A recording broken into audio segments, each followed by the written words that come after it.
Here we have a pretty looking Toyota Grand Highlander. Not just a Highlander. We have to have the Grand in it. And we're doing the air filter. Pretty easy. I mean, look how much room you have. Can't possibly mess this up. This thing's brand spanky new, so we don't need one, but I'm showing you how to do it. So this guy right here slides off.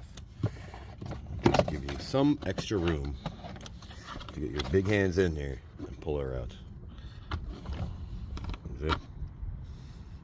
I have faith you can get it the rest of the way out.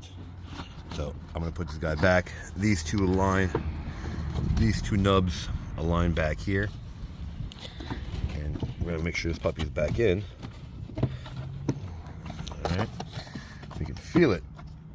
Now we can get these guys back and lined up. Line everything back up. Put the top back on it. Lock her back up. And there you have it. In a minute and 30 seconds, you got a new air filter. So, like it, don't like it, share it, don't share, subscribe, don't subscribe. Thanks for watching.